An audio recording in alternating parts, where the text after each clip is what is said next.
All right, we're here.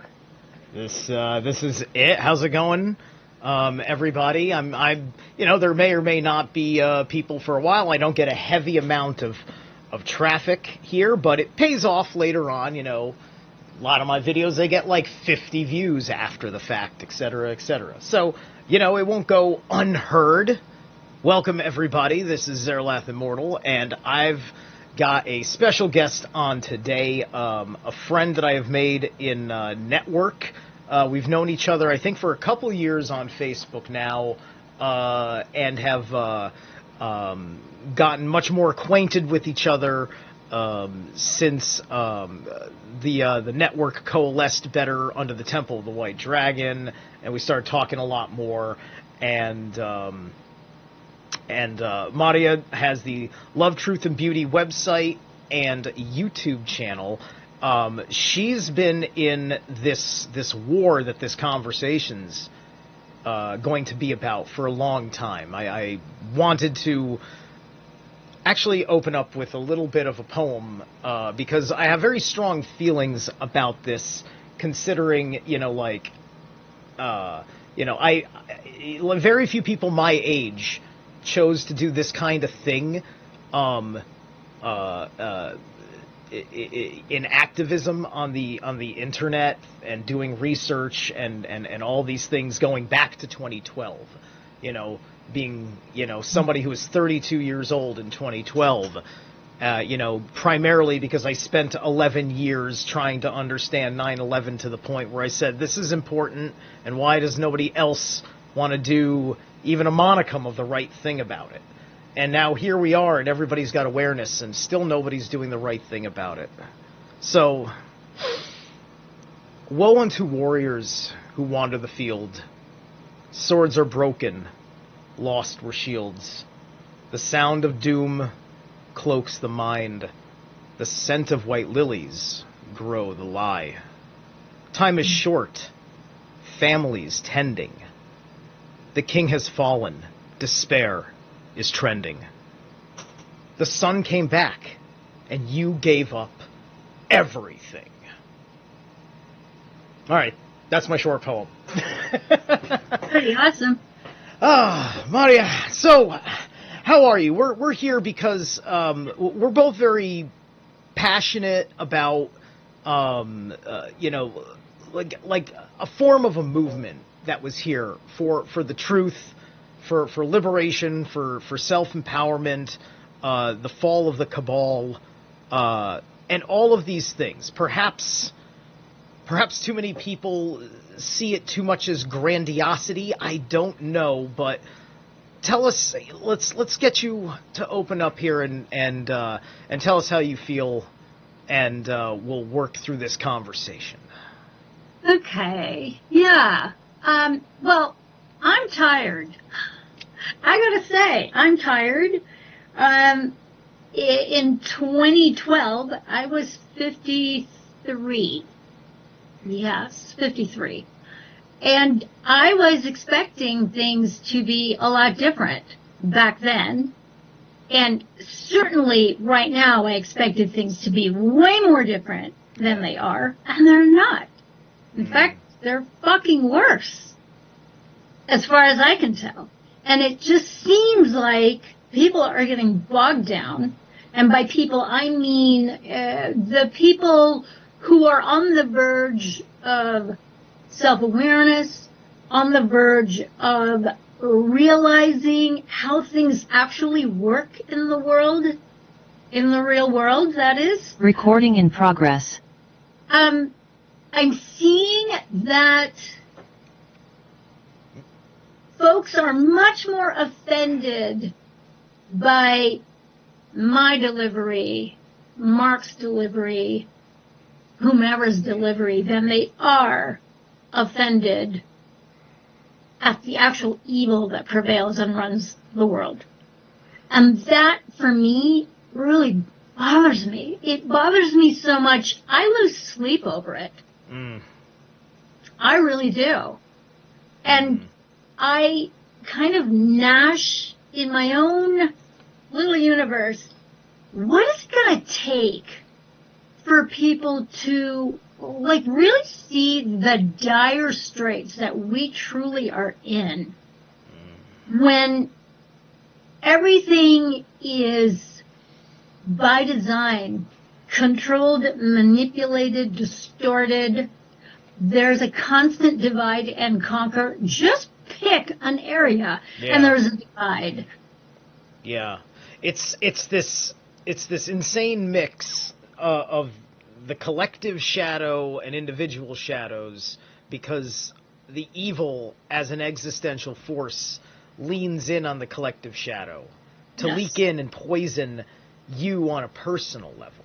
Yes. And the main reason why I think that we're not there is because humanity fell apart really fast from the time that, we woke up, right? It's just like we didn't see how weak millennials were going to be compared to Gen Xers, right? Like a millennial that turned out to be strong made big independent choices, very big independent choices to be that. Like, I was born in 1980, right?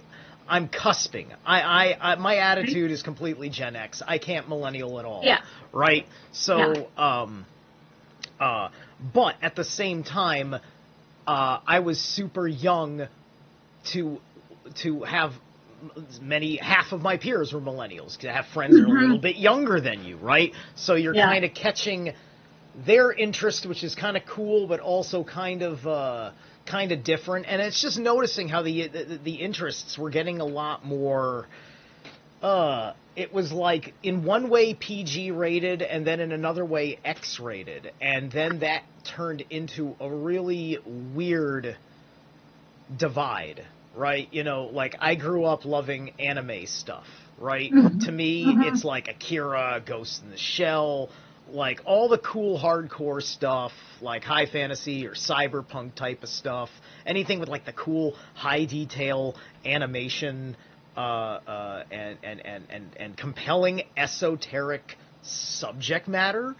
Like Akira was getting into all sorts of cool stuff about Psychic Super Soldier program. That taught me a damn thing, primed me for this kind of research, right? As I grew out of the fantasy of it. And I noticed that my friends stayed in the fantasy of it. And for the most part, that's what this is. It's almost like they're happy that the horror show is real, because the horror show allows certain people to stay out of their way. Right? Because the script flipped. I think that they went so hardcore double down 2020, 2021, and then let go as a ceasefire, and to trick you into thinking that you won. So now you don't have the catalyst anymore to rally behind. A lot of these fractures happened in 2021 as things carried on, and then somebody said, oh, wow, I don't have to wear a mask right now, and dude, I don't have to get jabbed to get this job. I think I'll be all right. And you know what? I get that, because I'm in the same situation. I'm in a job where I have superseded that issue. I had to wear a mask for 3 seconds, and it was right at the very, very end of the collective taking it seriously. And that was only because somebody had Nazi'd out on me at work and asked me the question they shouldn't have, because they weren't a boss and they're an old lady who's in retirement anyway. It's the kind of thing where you're going to get screwed because it's not a big deal for them. Right? Other than the big deal that I chose not to answer because that's my private business. Yeah. Right? But the divide is just like, as the ceasefire was becoming more and more evident, right? And they use that, like, okay, you and your children are safe now. Thank you for letting us continue to eat these children, right? And that's what most people know that they are doing when they outright just go off. And I love the homestead movement, but it's completely detached itself. There's a bunch of fucking snobbish assholes that just basically say, we're the homestead movement. The earth is flat, and that's what makes us us. Right? And I'm immune to NASA's Nazi mind control because I believe the Earth is flat. Right? And that's where it goes, right? I've explored It's amazing. I've explored the flat Earth. I was never Mr. Poo-Poo about it out the bat. And there was a lot of compelling things that come from the fact that NASA's lied to us. But then again, I'm also not going to dismiss a whole bunch of other shit that I know. Yeah. Well, from my perspective, I'm on the cusp of the baby boomers and the Gen Xers. And I don't belong to any of those people. Right. In my own little realm. So all of it over the decades has been very perplexing. Because for me, it's obvious that the whole world is one big fat inversion. And they keep flipping it and keep flipping it. I mean, you just pick a decade and it's flipped all over the place. And so for myself, just watching it all unfold, like watching the whole shit show of the COVID, you know, because I like to make fun of it. I can't even say it. I was watching it going, wow, this shit is going down. I mean, it's happening. And it's happening, and they're not even hiding the fact that they're lying to us. Right. Every step of the way. They're just going ahead and doing it. And the people wanted to be lied to. What I ultimately picked up is that I agree. The subtext is that the culture had shifted itself toxically and violently on both fucking sides through certain kinds of instigations, especially instigations that the quote right, doesn't want to admit was kind of instigating, because they could have seriously handled the greater scheme of the issues that needed to be addressed, because the right would hit certain agreeable issues to those of us that are serving the higher force, and the biospherical regenesis of this planet. And then somebody, because usually it's like the gender issue or the environment issue or any one of these things that is psychologically conditioned towards emotional explosion, right? Exactly. Let's just press all those pain points. So the people that just wanted to sit and be the battery of America and not fucking be part of the AB flip switches going on at the top of the fucking system, that would expect things to go on the way they would with any fucking electoral transition. When 2020 came around, they were so destroyed and scared of everybody because they couldn't go anywhere without some Trump supporter trying to trump them up and thinking that they're being the nobler man in the whole thing. And maybe they even are, but they don't understand how twisted their words sound to them. And so everybody's disposition, which was poisoning the entire psychic field, had made everybody preeminently sick in the first place. Yes. Because they were made sick on a psychic level. I noticed that they use many of the same terms in virology that they do in psychology. They talk about mind virus. We started learning all this stuff. We started learning about Wetiko, so on and so forth, right? And so, because unfortunately there was an open participation by the public in the conspiracy, it made everybody completely think differently about who the enemy is.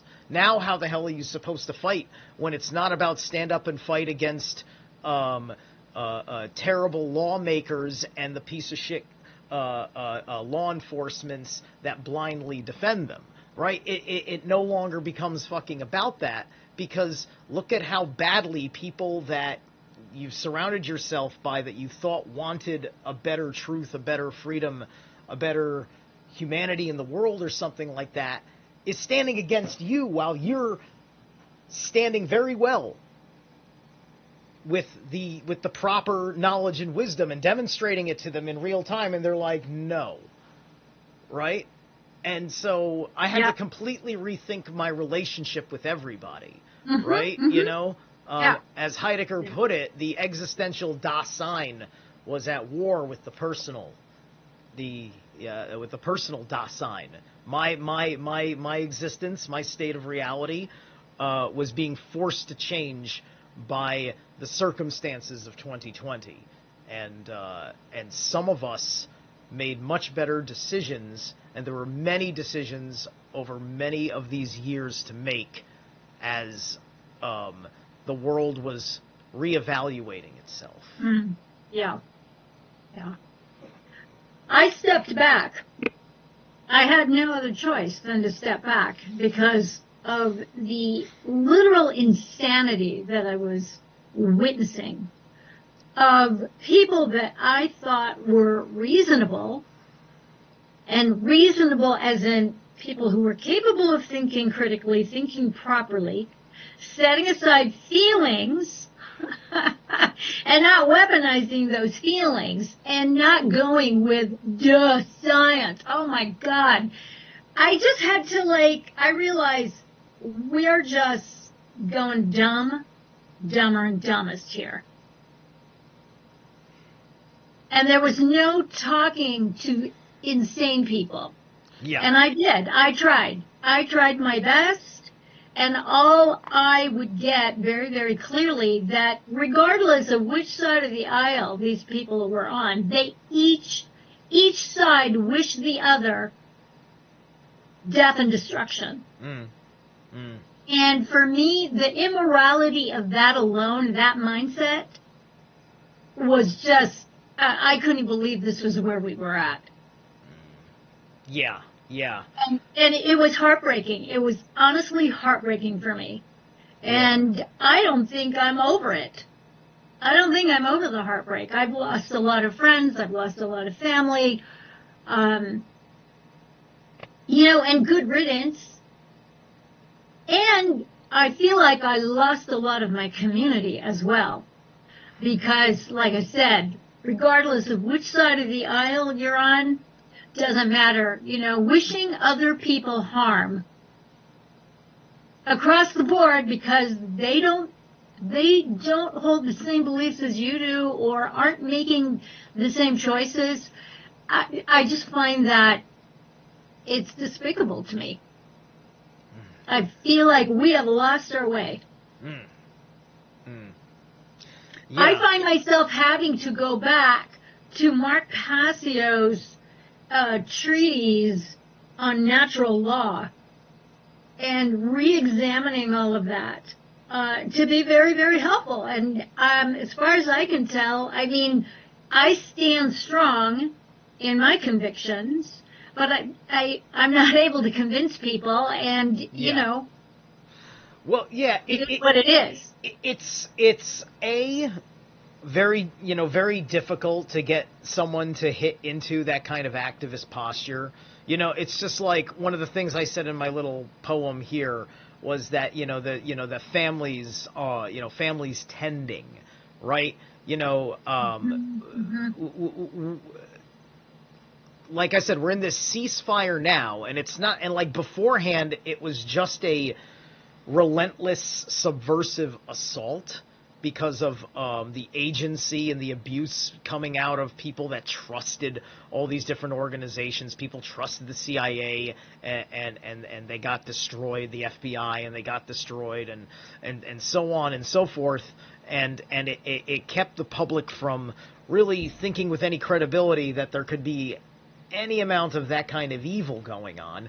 And meanwhile, there was also the allowance, I don't need that, thank you, the allowance of,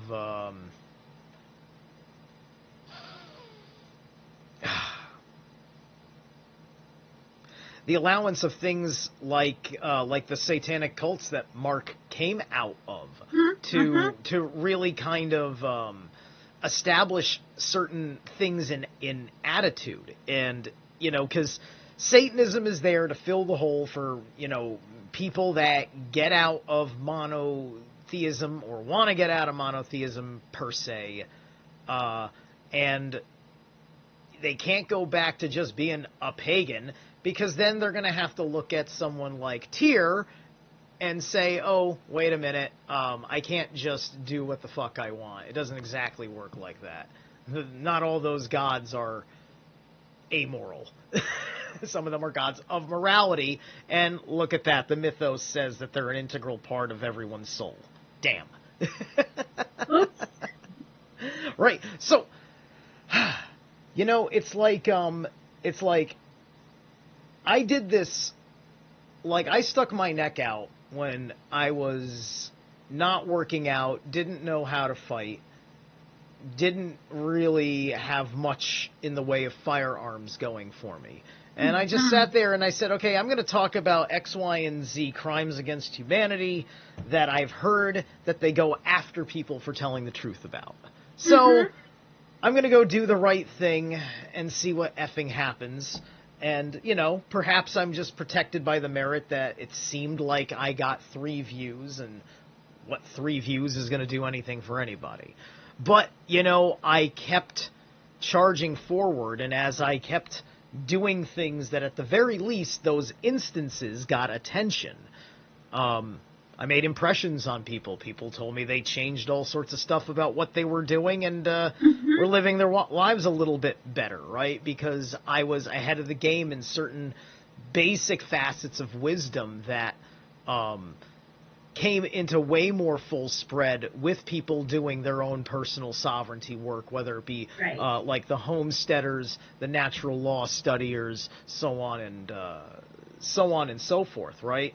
And like, although we have to be real to do the right thing, it means, like maybe there will be some real unfortunate war against unreasonable men that have been sanctioned with authority to murder you in what we call war. We're not trying to tell you to provoke that many effing fights, but, people don't want to have a warrior's fucking mindset. They don't want to develop in that kind of strength. Maybe just enough strength to protect their family, but also they can just keep running away because America gives you the impression that there's enough freedom in the Midwest somewhere where you can just go and run away. Okay. I don't see it that way. I don't believe that for a minute. I hope I'm wrong. Yeah. It's unfortunate. And like I said, it keeps me up at night, Like, I don't know what it's going to take. And maybe that is what we need, an all-out effing civil war. Get some real blood going. Maybe. And people are offended when I say that. Right. Well, I mean, okay, a civil war breaks out. What if I'm in 1861, the Civil War breaks out, and I don't like either fucking side? Then what good did the Civil War do, right? Right? I mean,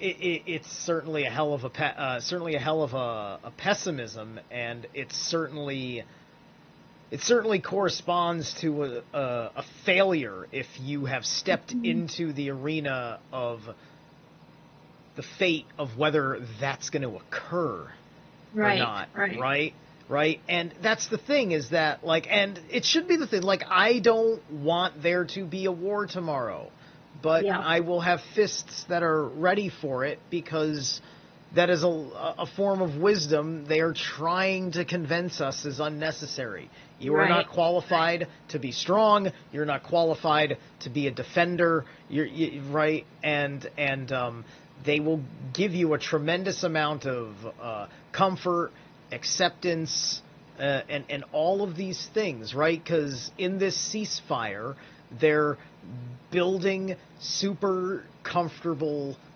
They're allowing you to build your own super comfortable little networks that don't really like anyone else but yourself, and then they can squeeze you out, and also you've now become a non-entity on the field. It takes more to influence the Right. world than just having like a lot of subs on YouTube and the algorithms on you. That's for sure. You know, because I mean, look at how big Alex Jones got, and all it did was lead to the circumstances that we're in now. Yeah, yeah, yeah. And the whole thing with war, it's assuming presumptuously that they're two polarized sides. I'm seeing the divide in so many communities. I mean, we're talking about a sort of circular firing squad, in my opinion. You know, just shoot. Shoot at everyone. Why don't you? Yeah. Because Yeah. we are so divided into these little teeny little sub-opinions of a huge, huge truther movement. I can't even call it the truth movement anymore. Yeah. It's the truther movement. It's a big joke to me. I agree with Mark. It's a joke. Yeah, but like people are just going into their circles of agreement, right? They find all the people that are agreeable to themselves, as you know, and it's not just common values, but it's also common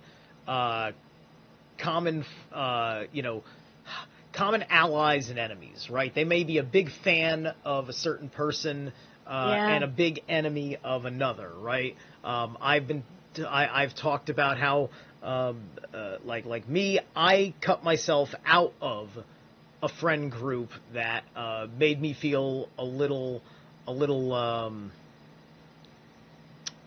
you know, it was just really insulting the way they treated me in their little Telegram group after I had done my thing with James True, who people that know, I think Funnel 2 or something. I think he gave a little talk there, right? I like James tremendously. If I'm certain of anything, is that I don't see him as having done anything wrong with the circumstances that got him a whole lot of heat amongst many groups of people, and I think he deserved a fair hearing. And so I got so pissed off at how I was treated because I had him on my channel as a guest that I just cut them off. I'm sure that the thing is that I was still their friends and everything else, but I made a choice because I've grown sick of this level of pettiness. Where you can't, you have to, like, it's okay if you couldn't tell me you didn't want to support a thing, but to go out of your way to let everybody fucking know, right? Oh, I know. It's a kind of fucking virtue signaling. It's, you know, it's like, because we're still all doing it, but you know, Christians complain about the left virtue signaling, and then they fucking will talk about their fucking adherence to the 10 Commandments and the Golden Rule and rub it in your fucking face. Right, and yet be hypocrites the whole while. Precisely. I mean, I'm on everybody's shit list, so I don't care. I'm fair game. Everybody hates me. I am not doing things correctly. I'm offending people. I'm not defending the right people. And I'm not throwing anybody under the fucking bus. I won't do it. So if that pisses you off, fuck off. Yeah. I'm not here to make you happy. Yeah. You know. And that's been happening so much in the last couple of years. I'm fucking sick of it. I'm amused at how many people... who my friends are. I really don't. You know, I don't. Yeah. But I get a lot of screenshots from people showing me, well, okay, just so you know. And Facebook is like, it's the fucking devil. Half the time I have to use a third-party app to do my posts because I don't want to be on there. It's toxic. Right. You know, and people are smiling at me and throwing me under the bus and gossiping about me, and they don't know a fucking. Uh-oh. What? Oh shit. The fuck just happened? Ah. Hello. What the hell? No. The fuck. The fuck. Hello. Stop converting. Stop. Shit. What the hell? Am I still on? Am I still on the air? Hello? I think you guys can hear me, right? Okay, bear with me a second. That got screwed up. Let me freaking pop on a new meeting. There we go. All right, let me throw Marja back on. Oh my God, I'm so sorry. All right, the invite, Cappy invite link. This has something to do with my Zoom update. Maybe I lost my, maybe a payment didn't go through. Usually I get a notification when a payment doesn't go through. I pay for Zoom. So I don't know what's going on. Hang on. Oh my God, can I please open my browser?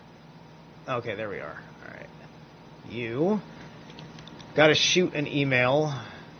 Super fast here. Come on. Okay, compose. Oh my God, I gotta spell the whole thing out. Forgive me. This is so silly. All right. Yeah. Right. Okay. At gmail.com. Boom. Paste. There we go. Send. All right. Good. Okay. Email. All right. She'll be back in a second. I just shot her the thing. That was annoying. Hang on. We are not done with this interview, not by a long shot.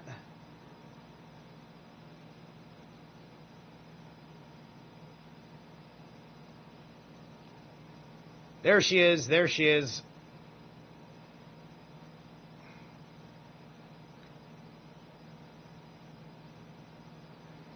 Okay, waiting for your audio to connect. Okay, hello? There you are. I think I know what happened. I got cut off. I am doing this actually under a different Zoom account because of Google linkage. Okay. This is not the account that I pay for. So it cut out at 45 minutes. Surprise, surprise. Yes, it did. So we're going to have to deal with this again in 45 minutes. Okay, cool. Hey, you know what? I am easy breezy. I don't freak out about that kind of stuff. Cover girl. All right. Okay, do you remember where you were in your tear there? Yes.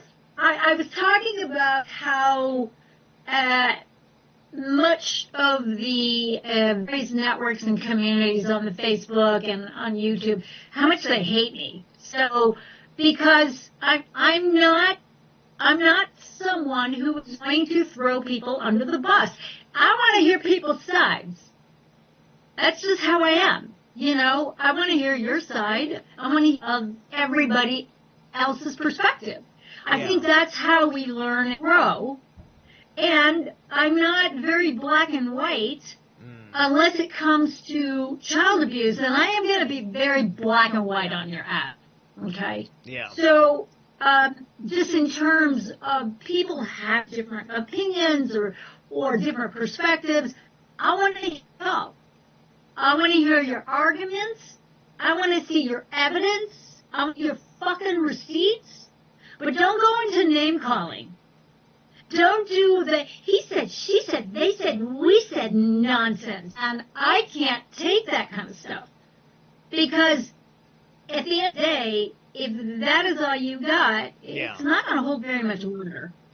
Yeah, right. Like, people can't really follow, but they prefer to follow someone who makes intellectual rationalizations for the way they treat somebody. Like, well, didn't you know when X, Y, and Z happens, then it's protocol that I can treat you like this, and it's not insulting because this is the context of the situation, bro. And I'm just, and then, like, you know, when I look at that, it's usually like a huge paragraph explaining why, well, this happened first, and then that happened, so the understanding is this, right? And so that's why I had to be a dick to you.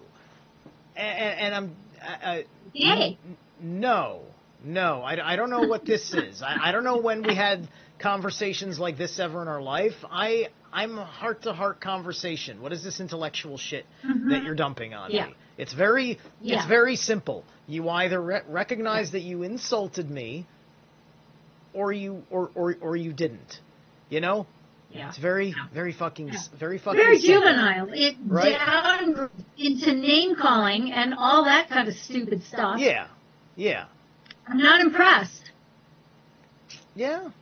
And you know, name calling isn't even like an insult to me, right? I mean, unless it's something very, very particular, right? Because it's like I talk about, like, I don't get offended, but I do get insulted, and that there's a difference, right? You know, which is why nobody talks about getting insulted, right? All these people that get offended, they get insulted all the time, and it's over their fucking head. That's what's so sad about people like that, right?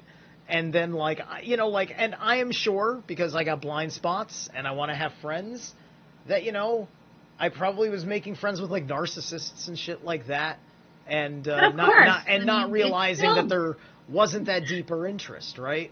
You know, because I'm surrounded by the same people that are failing a higher purpose that I think that, like, Mark is, and warranting exactly the way that he feels.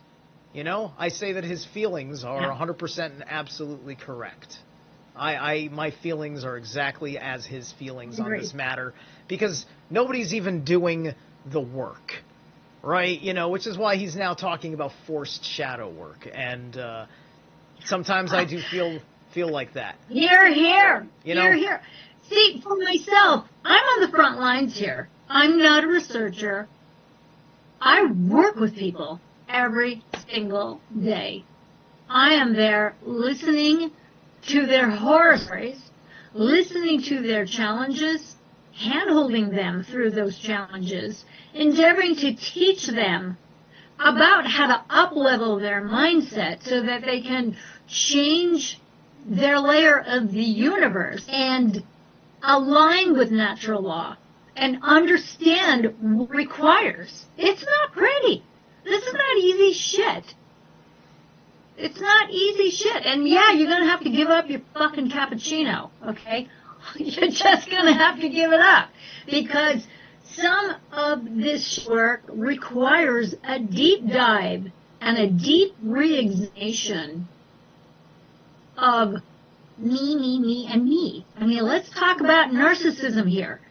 I see way too many people getting on the Facebook and just kind of upchucking whatever it is, their opinions, their whatevers. And they all have a peanut gallery of, I call them the flying monkey agreement whores, because that's kind of what they are, and they don't even know what's going on, but they're just going to agree with it all, and they're going to, create the snowball effect, and what they're doing is they're harvesting life force energy.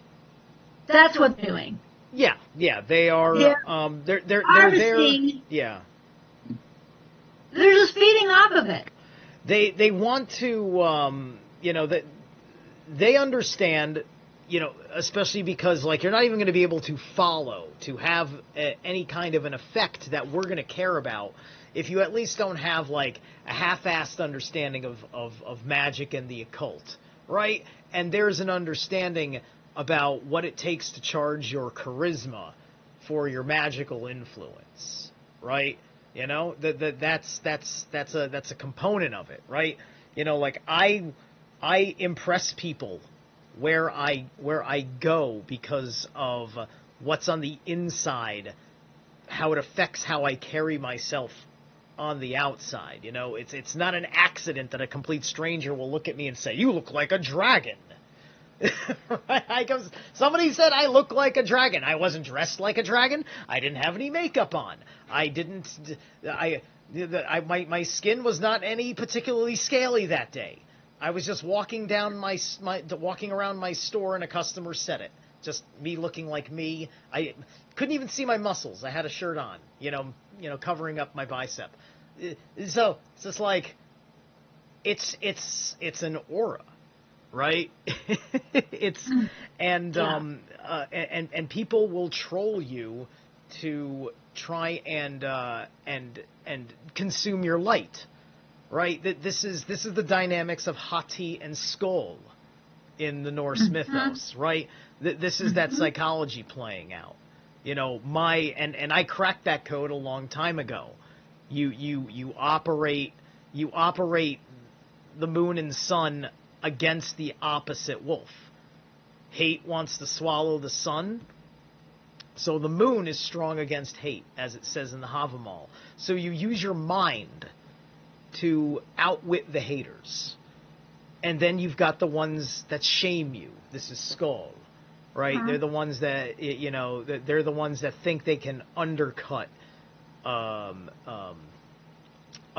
you think, your self-image, right? And so you bring in the moon as your I'm sorry.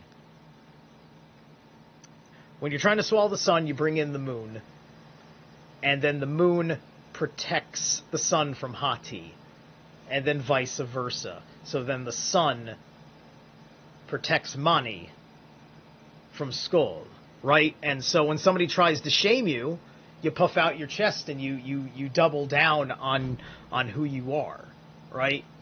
Even if you're the short guy, you know, you look up, but the point is that your posture is there, and you're willing to meet them on the level of man-to-man dignified, right? This kind of thing, right? These elements destroy what Hati and Skull try to do in tearing you down in the microcosm of what would be your personal Ragnarok. That's dealing with trolls to me.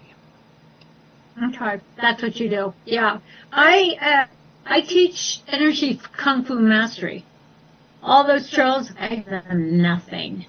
Absolutely zero. I get out of their field. I don't offer anything. I just raise my frequency and I'm elsewhere. I don't even give it an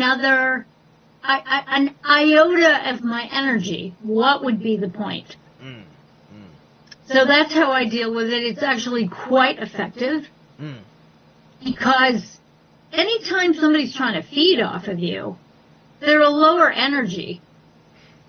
And so your job is to own your attention, you know. In other words, you need to get away from the outer screen, get away from the inner screen, and get into your awakened center.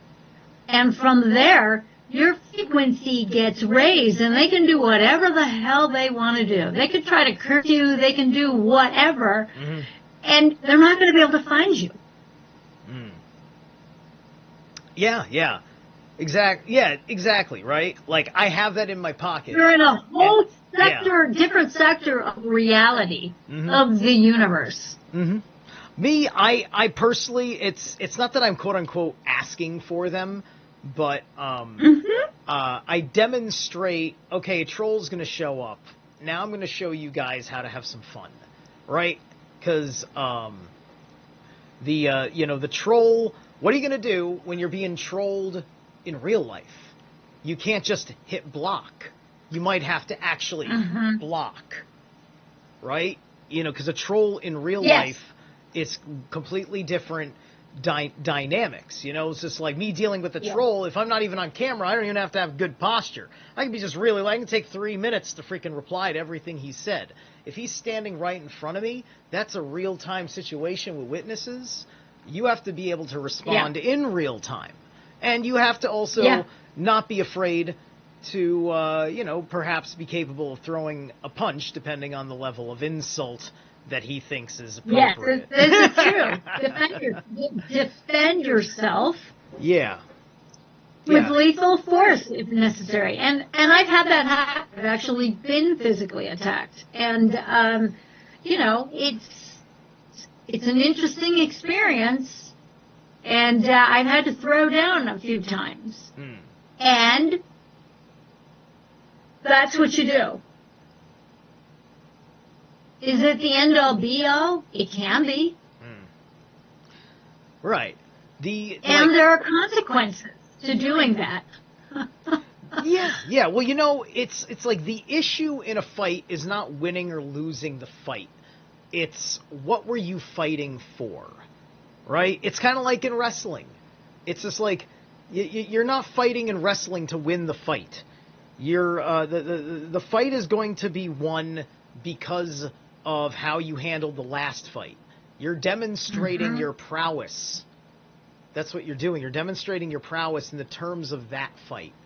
And so it's okay to lose the fight. I think we get afraid of the shame that comes with being the one that lost the fight, especially if we're afraid that it's a serious fight that's going to kill us or injure us or something like that, right? And you will run away from all of life you will find, because there's going to be plenty of places where just the monicum of pushing back a little bit was what you needed to be standing there where you belong. Because just because you belong somewhere doesn't mean somebody can't try and force you out of where you belong, right? It's not always it's not always going to be wu wei. It just isn't. You could have an unremarkable life via wu wei, right? Successful perhaps in your personal endeavors, but it'll be like, Steve who, right? That's what it'll be like. And not that it's important that, like, oh my God, you have a name recognition, but we're at a point where I don't think we can get, like, all of a sudden, like, this huge demographic of people behind us on the level that we're looking for. I think what we need, I think what we need is different infrastructures for different levels that have nothing to do with initiation, except for, like, the hardcore stuff like us, right? It's just like I didn't join the Temple of the White Dragon for bullshit, right? I'm very interested. I've been very invested in myself in this way, and continuing to do things like this no matter what, because I don't quit. And I've been knocked down in real life and social media hundreds of times. It's why I call myself Zerilath Immortal. It's why I have a phoenix on my chest. This is just my disposition. It's how I've always been. I just needed to find my alignment, and I am much more in alignment now. And we are elite, and we are doing elitist thing. We're not elitists. We're no better than anyone else, but we are doing the elitist thing, and it still makes a difference, and it still needs to make a difference for all of these people that we're complaining about, because most of them have souls, and they're just not into it, right? Because of X, Y, and Z other things, and they don't want to be part of something more activist and radical. But also they couldn't handle it. And, it's hard to find this elite group that could, where all of a sudden at least you've got like a 12-strong, like, lawfully standing militia that isn't just a gun club. It's just like they hold to values, right? And they are a force of good under natural law wherever they go. That's me running. I try to be a force unto natural law wherever I go. Call me atypical with my Thor's hammer, but look at me, I'm a protector. Everything's fine because I'm here, and I'd jump right into a fight if I heard a lady screaming. Right? Like, that's my attitude. Right? Take it or leave it, whether you think I deserve it. I got to do what works for my soul, especially if no one else is going to do it. And that's how I push back the best I can under what is a largely isolated condition for my level of holding the biospherical regenesis around me. Mm-hmm.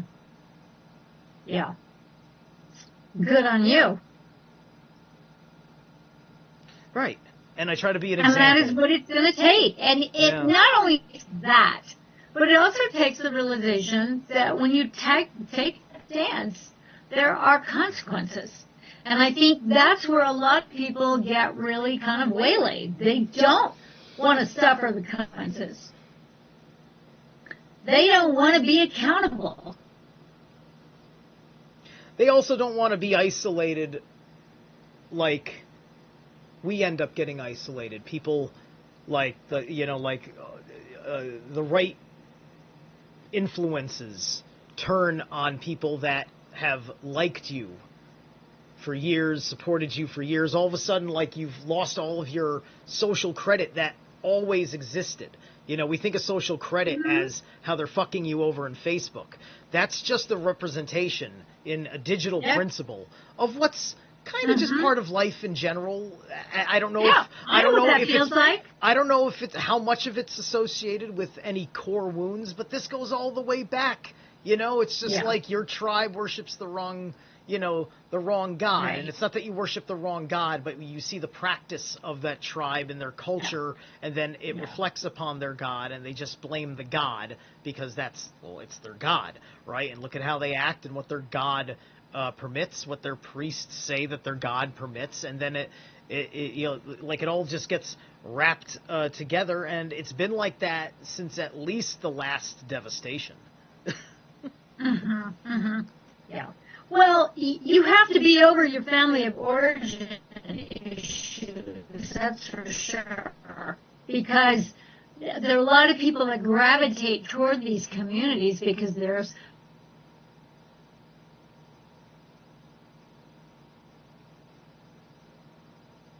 okay, hold on. Comfort in numbers. But my experience is, regardless, to exit it, you have a very strong backbone, and understand that at some point, if you notice things that are out of alignment and the said group is actually out of integrity, you will have to decide whether you're willing to stand alone in those principles that you adhere to. And a lot of people aren't. You know, they want an echo chamber. They want to be surrounded by people who agree. Yeah. They want yes people. I am not a sycophant, man. Yeah. I have burned a lot of bridges because I'm not a sycophant. Yeah. And I'm not shy about disagreeing with people, you know. Yeah. And that's okay. And some people have spouses that, because some of this stuff can be a field too far, right? There's plenty of people out there that, like, when I talk about a thing or two, they, they like me personally, but they think that when they've heard these things from other people, it's just like most other people, like, involved with those conspiracies are not people that they trust, and thus that reflects upon me. Because, you believe that stuff, right? And then all it takes is... He's one of them! He's one of them. There's the, there's the low-hanging fruit of, that's kind of like what me and Mr. Mustache was all about, right? They'll find any little thing, and and that's just among, like, the normies, right? Because the normies are like the X factor, right? Because they haven't like grasped towards any particular, like, rabbit hole and then found, like, their little group of agreement in that rabbit hole. They're just kind of like keeping things baseline. I don't blame them with the madness that comes with it. And, and I try to be as self-aware that, to be as sane as possible, considering I've got, like, all sorts of pagan shit going on and sigils and magic that you don't fucking understand one fucking thing about, right? And, it's just like I try to convince people, listen, I'm just the darkest light worker you've ever met. It's okay. Charming. Enchanté. Yeah. So, because, right, it's, it's there's always a self-consciousness. It's just like, it's almost like you want to get a job, get a haircut. Oh, you want to save the world, get a haircut so people take you seriously, right? And then that can loom over your head. Like, I should have gotten a haircut. Those kids died because no one listened to me because I look cool. Fuck, I should look like an idiot. Right? Like, this is the superficiality that people throw at you. I've had to navigate that. And then, you know, navigate that, trying to say you be not yourself, and that's what works. Yeah, I've had to develop. I speak to a lot of different audiences, and there's some audiences I would never show up in a tank top and fatigues. It's not going to happen. They're not going to take me seriously. But if I show up in a black pantsuit with my hair up, yeah, and I've got makeup on, and I'm looking fucking sharp, and I'm not dropping any F-bombs, right, I can change the world because right. I'm playing the role on purpose. Yeah. Not to be manipulative, but to put myself in front of an audience that would otherwise boo me off the stage and not give me 1 nanosecond. Right, exactly. Like, and that's a choice. I didn't used to do that. Like, but that's one of the ways, that's one of the strategies that I've had to learn to do, because I don't talk to an echo chamber. Yeah. Now, I'm being a little hyperbolic. We do live in an like, if I show up and, like, everything's, like, tight, and I got, like, you know, I got, like, a ponytail or something going on, and I'm dressed up in a manner that shows that I respect myself and I respect the audience, right? Like, I'm not going to do certain speeches in my leather vest, right? But I wear the leather vest because I'm on with a guest, and I'm not driving in my car. It's not 100 degrees. And I quite like it. I have a nicer vest. We could have been twinsies. We could have been twinsies. Yeah, exactly. But it's but it's not just that. It's just like I'll do whatever stream with my shirt off, right?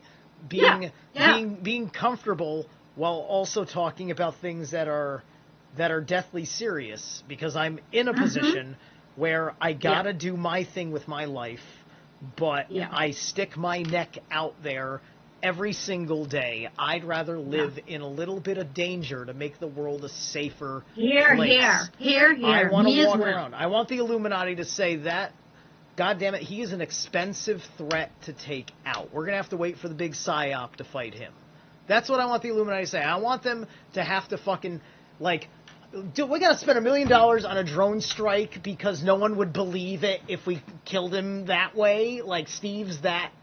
Like, yes, sir, his life is very weird, and we don't know how to make it look like an accident. Like, that's the kind of way that I want to live my life. I want to be an expensive psyop for them. A very, very expensive psyop that proves them right if they fucking take me out. And am I that important? I don't know.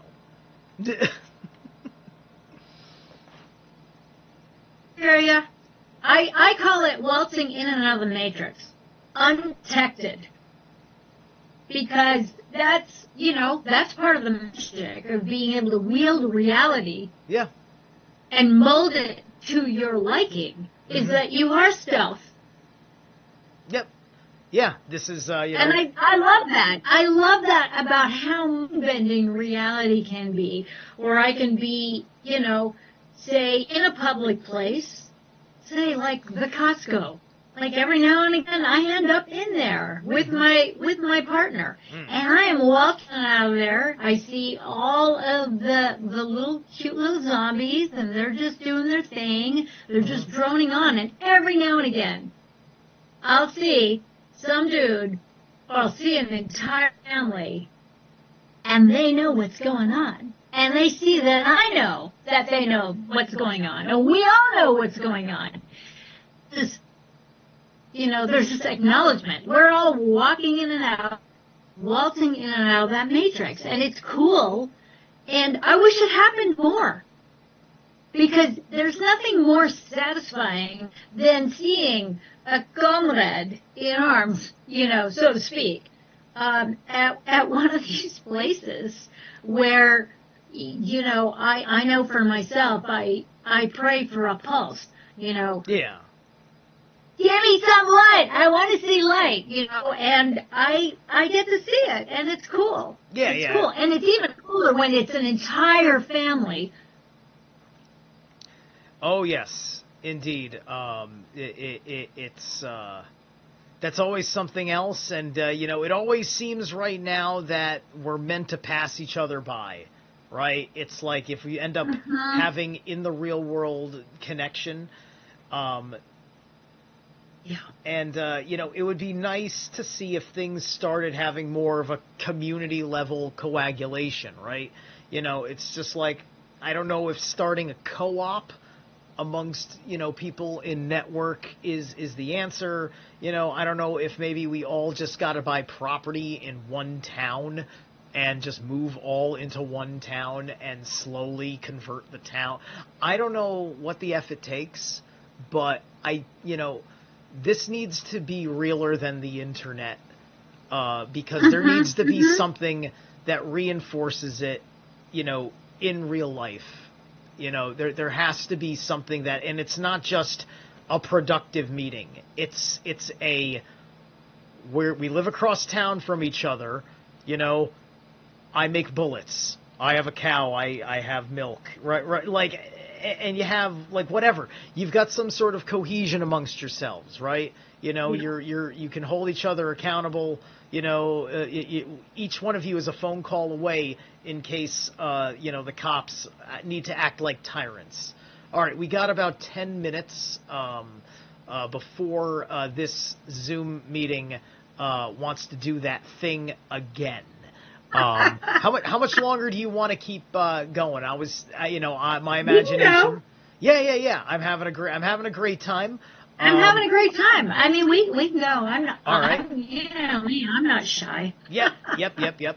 All right. So, listen. I'm going to reset this right now. The screen's going to go black.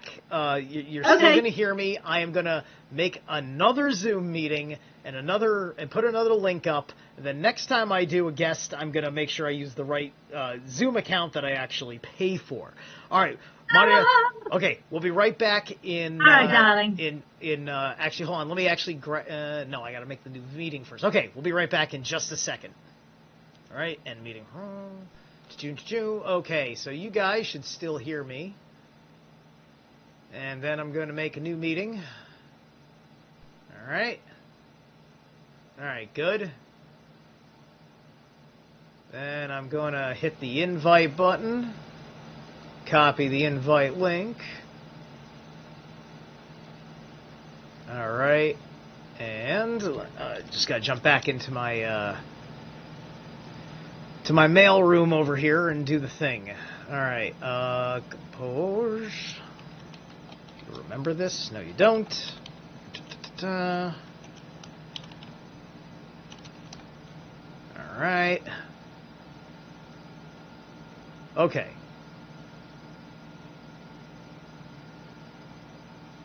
All right. So Zoom has been all right. So it's been set. And Marja will be back in just a minute. I don't know why. How's it going, by the way, in the chat room? Susie Q, Lindsay, and I saw Treva's message. I don't think Treva was trolling. I don't know if she retracted her own message, but there was nothing wrong with that message as far as I could see. But yeah. So far, we're having an extraordinary conversation here. I'm getting out a lot of things I've been trying to get off my chest. A lot of this stuff I just haven't had someone to bounce it off of because I've been kind of hacking at this subject all the time in my drive streams. This is kind of the subject that I've been meaning, to drill home better. And I think having Marja's history to work off of, and to hear how she feels about my ideas, and I can hear some ideas from her, and as well as just show, like, here's an example of what I've been doing, and getting some feedback, and being able to accept that whatever feedback that is here publicly on the air. It's all good. All right. And we're back waiting for audio connection. And we got another... All right, good. We got another 40 minutes over here. Excellent. Awesome. All right, so nice smooth transition. So I was talking about the brainstorming of these ways that we gather, like, we find who we have here that we can gather together, right? I mean, obviously it takes a while. You got to establish trust as a vetting process, right? Absolutely. Right? Absolutely. And that doesn't get cultivated. And I have been part of these communities over 3 failed attempts where I have lost hundreds of thousands of dollars of my own money invested in these dreams, house of cards, I will have to say. And absolutely, you've got to vet people. You've also got to understand that anything having to do with community, you better have your family of origin bullshit worked out. And the people that you trust, you need to be able to bank on them, that they have worked out all of their mommy issues, their daddy issues, their authoritarian issues, their corporate issues, because a lot of folks who have the means to invest in these communities will be on some kind of weird power trip. At least that has been my experience. And I just happen to be one of the financial investors. That was the kind of skin that I had in it. Also, the fact I'm good at a lot of things. Yeah. So these are, and they're tangible, they're doable, but there needs to be some kind of deep dive understanding on the dynamics of family, the dynamics of groups. How is this going to be structured? There needs to be a blueprint. And I'm actually seeing 2 proposals that have come to me.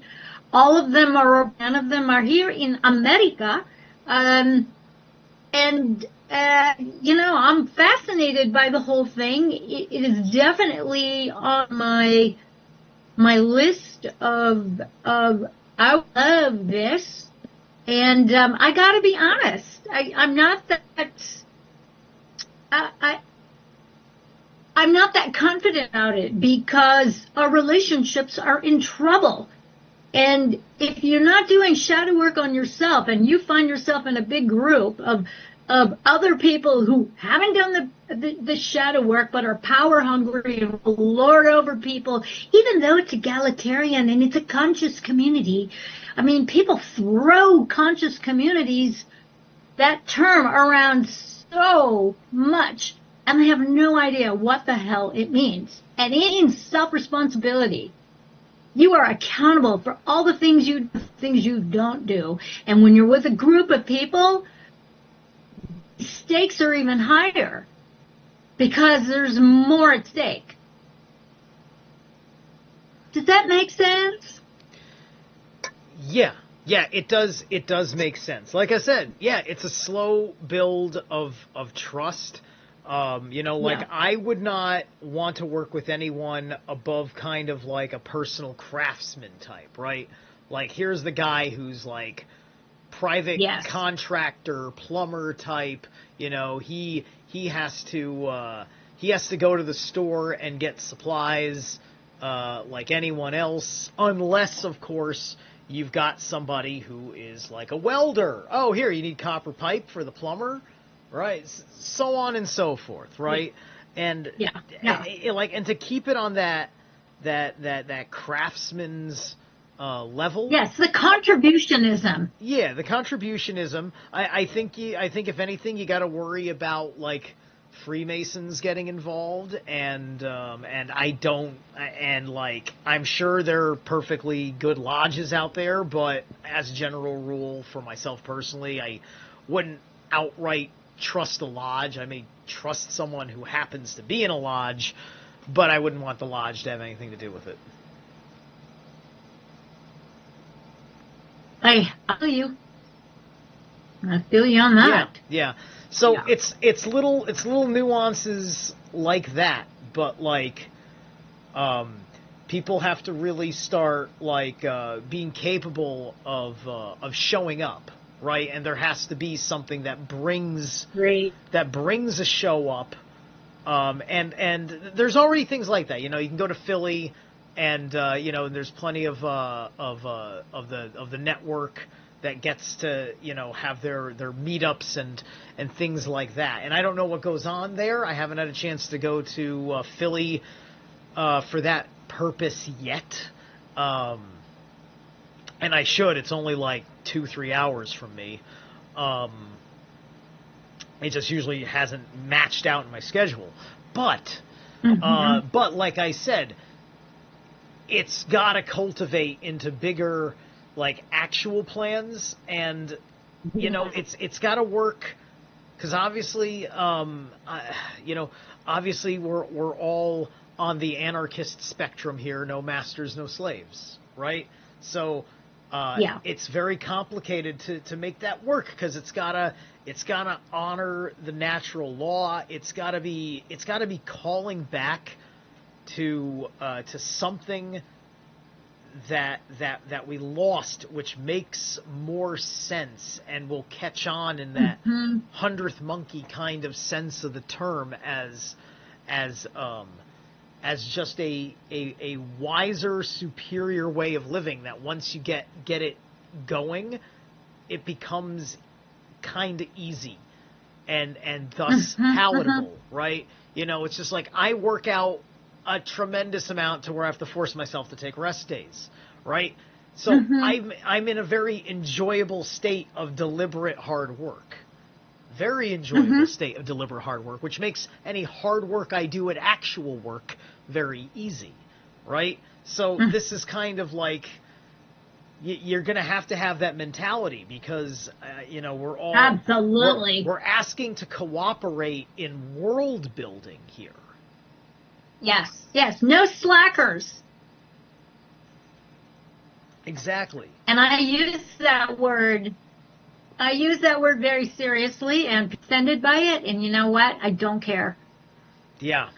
And if you're insulted by it, then I suggest you take a look in the mirror and see why it tweaks you out so much. Yeah. It's, you know, because sometimes we don't want to admit when there is that slacking, right? Yeah. You know, like I'm past the rush season at work, so my hours at work are diminished. So I take my time when I've got this lighter schedule to dive much harder into getting personal work done. That's why I can do this live stream tonight, because I don't have to go to work tomorrow at dawn, right? So I utilize this time. I get my guitar practice done. I do exercise. I work on other projects. I take care of various chores and housekeeping, and for me personally, I've been doing this stuff to play catch up, because, you know, I can feel a little embarrassed in myself in this game, because being a man in his mid-40s, I made a tremendous amount of childish, slacker lifestyle choices for a very, very long time. You know, lying to myself that I was doing things right in music, as I was at least enjoying being part of the scene, and making some degree of music in the scene, and pray to get back to it. Not so much pray, but you know what I mean. but I do. desiring, I'm an yeah, ex-musician. I'm not an ex. I'm a musician, but right, I know the life. I've done my share of tours. I've done my share of like really bad gigs. yeah. Bad gigs, good gigs are gigs. You learn from them. Oh yeah, yeah, yeah, exactly, exactly. I was doing a show once a month, way long time ago. That's when I was super heavy active in the Bronx with my stuff, and so that was just me working on my thing. I was getting the voice out. I wasn't thinking so much that there was going to be a war. I was fairly fucking alone. I couldn't find a goddamn soul, like I said. This was after 2001. So I'm just at least saying like, well, at least it looks like I can still go after some sort of fucking dream that I want and work on the problems at the same time. Well, I think that's important. Our dreams are very important. Yeah. I think it's a crime. It's criminal to poo them and to ignore them and to sideline them. Yeah, yeah. But it can also, like, of course, for me, like I just explained, I've got my personal exception to the rule that I've had to, like, man up with my life. A lot of basics in personal responsibility escaped me in many ways that were blindly my fault, right? Like my fault, but at the same time you're in a blind spot. So it's your fault, but it's kind of can't be blamed fully for it, right? And the only one that's gonna, motivate you right is gonna be you, because you're the only one that kind of understands how you put yourself there, and big on you for understanding that you're actually there, and you need to do more if you want to be more, and even say more, right? Because I was getting to a point where if I didn't change the way I acted, I was no longer going to be capable of speaking the way I wanted to speak. The old me could not speak like this, and the new world required me to be a man who can speak like this. So I had to become a person who could speak like this, because the old me could not, because he wasn't taking himself seriously enough, right?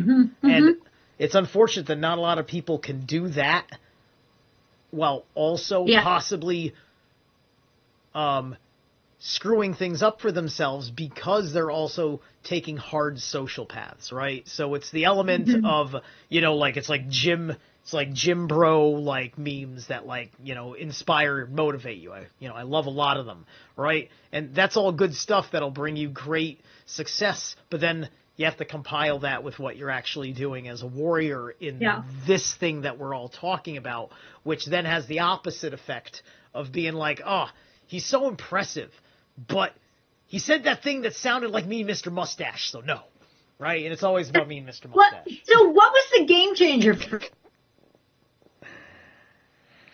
Well, the game. If you don't mind me asking, I'm nosy. No, that's okay. If my channel hadn't been destroyed in 2022, you could have watched all of that happen in real time. Although much of it's on my Odyssey, because I've always been a very kind of like transparent to a fault, because I want to be open and establish trust, which I think is just kind of part of my. I understand it. I mean, it's one of my values. Yeah, I get it. It's like, because I have leadership traits. It's just like my Leo shit in my chart, on the astrological level.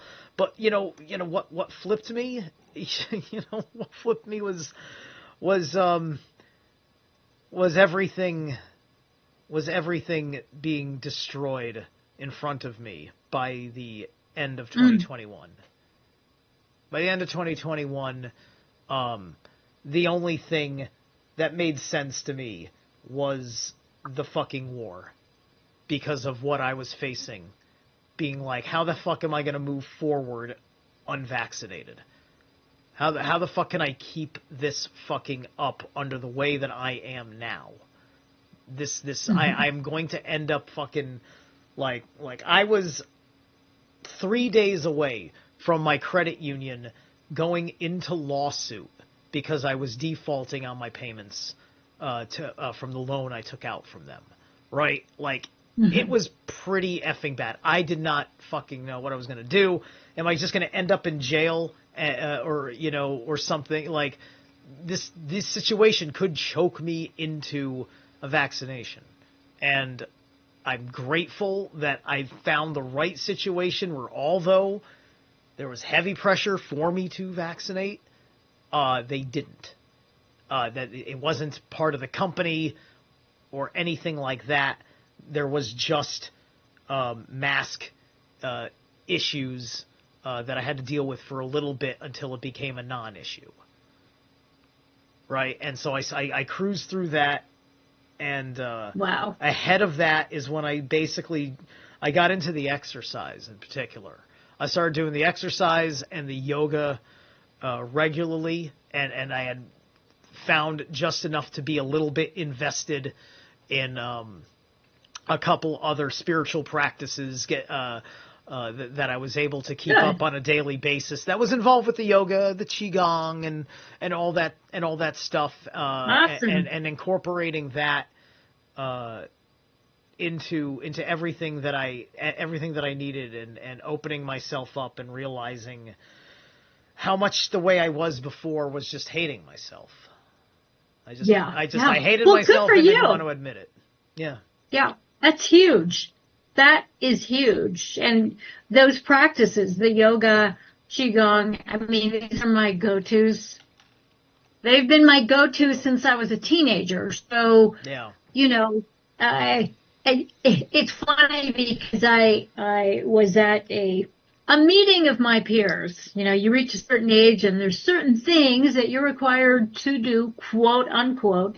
So I of course go down all the little bunny holes, and I'm seeing my peers, right? I'm seeing my peers, all the other 64 to 65-year-olds, and I'm like, holy fucking shit, man. These people are old. And I walk in, everybody's going, who's that? Like, who is she? What are you doing here? And yeah. I'm like, wow. Yeah, yeah. And I'm telling you, it is the daily physical exercise that I have adopted. I have never slacked off of it. Yeah. I have never done myself dirty or wrong through drinking and drugging and doing all kinds of stupid shit. I just didn't do it. Yeah. Yeah. I was set up with the responsibility of 3 children when I was in my early 20s. So, and because my childhood was such a shit show and so abusive, I was bound and determined, I am not repeating that shit. I am not doing it to those kids. I'm going to be responsible. I'm going to have my shit together. I'm showing up. And that requires showing up for yourself first. And implementing right action and right thought. And a lot of that was, I was lucky. I read the Kabbalion when I was 12. And it was a game changer for me. It's like, wow, I can wield reality by up-leveling my thoughts.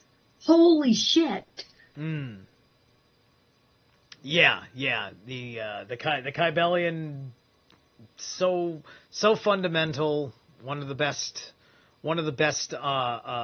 basic books that I've ever read. I picked up that one just a few years ago. That was like 2019, right? Fantastic. Yeah. I think I did a read of the Kabbalion on the old channel that got nuked. I think it's on that one. Yeah, it should be. I did a whole series on my old YouTube, the one that was defunkified, deplatformed in 2015 after nearly 9 years of being on the air. Yeah. But, it's a thing where, I know for myself, I was pushing it. And it was seriously just a matter of time. Yeah. And it's been, but then you regroup. Yeah. Precisely. That's what I did in 2020 during the COVID. Is I started a YouTube channel again. I was more on radar than pushing buttons because things were getting really weird and arbitrary in the last year when I just had these, I just had these 2 hovering strikes, and I was just like, I don't want to fucking stop and wait for one of these fucking strikes to go away. I'm going to keep fucking going. And I kept fucking going. And it was like within a month of me releasing my my breakdown of the Northman film, it was like within like a month of that, they pulled my channel. Wow. Yeah. Okay. I'm not 100% sure what precisely it was that took it down. They never like, there was never like a link saying like, okay, you did this video, that's the final straw buster. It was just they don't really tell you all that much. Yeah, they don't tell. I just know that I was like waiting for a third strike to happen. Yeah. Right? Yeah. And, it's just like, and it was funny. I think I just knew it was going to happen because after I dropped the Northman video, because the Northman video was kind of like, the film inspired me so much by seeing the shamanic rituals for Ulfidnar and Berserkers being demonstrated in it, that like it was very personal for me making that as I'm going through a spiritual and fitness journey, and like my my heathen journey, which is it's transcendent of heathen, because it's the higher force, but it's all the gods, but it's all but it's all about what emerges of higher force within yourself. But this has keys. The film had keys in it to be discerned going back. Right. And so the film was a little bit of an activator for me. And after I submitted it, I said, like, why does this feel like it's it? Like, why? Like, I submitted the video and it's like, okay, it's out, it's done. What do I do now? Right. So like, I didn't even have like a thing in mind. Yeah. Like at that point, there was like one or two couple little videos I made after that. And then the channel got pulled down. And I was so like, I was like, they took my channel. Like, that was my attitude at that point. Like, it's just like, I was surfing on 2 strikes anyway. It was just like, I couldn't even be mad about it. It's like, I could have chose not to do a thing. I chose to do a thing, and then, they got triggered by my thing. Fuck them. Who cares? Yeah. Right? And then I took several months just relaxing before I decided to go and start a new channel. And then I've been... got back on the horse. Yeah, That's awesome. Yeah, I got back on the horse. It took me a few years. Yeah. It took me a few years. Late 2022 or so, or early 23 or something like that, I started a new channel. I re-uploaded a bunch of key interviews and a few key videos I had made back in the day that I had saved somewhere, and then I started doing the Heidegger read as my regular thing, and then the drive streams, and that's been my channel since then, as per like this me that's kind of in semi-transition still. Well, good for you. Yeah. And that's the thing, is that we really got to be fearless in terms of, putting the work out there, putting the material out there, speaking, expressing yourself. I think that's important. That is part of inspiring others, is by leading by example. Yeah, exactly. This is why I have my Living the Mythical Life in Action playlist, which is where, like, I'm out there doing something, right? And like, if it's in my backyard, obviously it's not like I'm out there. I'm still like home, nobody's really watching. But like, I climb the mountain, or I went to a concert or something. And sometimes those videos are showing, something that I am doing that is going to be seen. When I go climb that mountain, sometimes it's busy and there's like 40 other people, like, climbing up those rocks. I'm climbing up the rocks. I got the face paint on, and the shirts off on the rocks. I got nothing but like shorts and like rubber glove things, and so I straight up look like a legit fucking Viking that's just rock climbing because Thor or something, right? So I love the way that like people just look and they're just like, whoa, with this guy, right? And I don't have to. Awesome. I don't have to carry on. I don't have to. Yeah, I don't have to say anything, right? And that is not even the beginning of what I hope ends up being doors that get opened up over time because of the opportunities for me being seen, and then someone witnessing something that I do. It's hard to describe, right? You know, like I'm just trying to live my life's purpose, and I'm out there and an available soldier in this war. I'd even be a willing fucking general if anybody just fucking showed up at my door and said, let's fucking like train on a battlefield somewhere, right? Yeah. It's just surreal, and I'm at a little bit of a loss for words, and I'm here to hear you anyway, so tell me a little bit more. Well, I mean, it's a fair exchange because we arrive in these communities, I think, the timing is divinely orchestrated. Yes. Okay. And I know that for myself, with all of the Ancestry.com and all that kind of stuff, I've been sought out by distant relatives on my father's side. So my father's side is the Finnish, Russian, Mongolian, Chinese, Siberian side. So, and I was lucky enough to get to spend 15 years with my grandmother, my father's mother, up in Arctic Finland.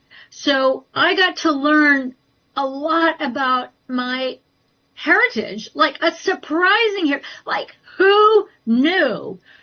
But, when it comes down to it, and I've had quite a number of astrocartography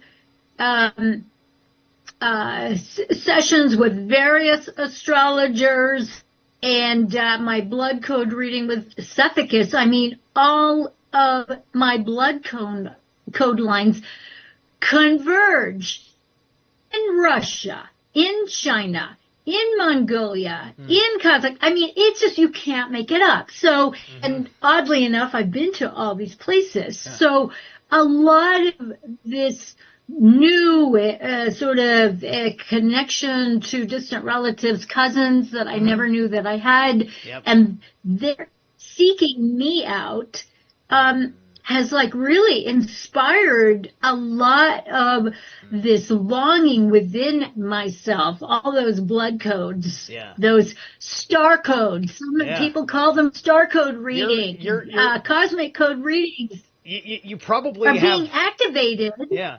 You probably have proper, like, actual Tartar blood in you. Grand Tartary, the Tartar tribe. It's fabulous. So, and I've got the goddess Akka, who is a Finnish goddess. I'm in that swirly, creative, primordial soup of reclaiming. Just reclaiming a lot of forgotten codes, a lot of forgotten connections, not just to the land, this planet, but also to, what I call beyond the matrix, because I've always been of the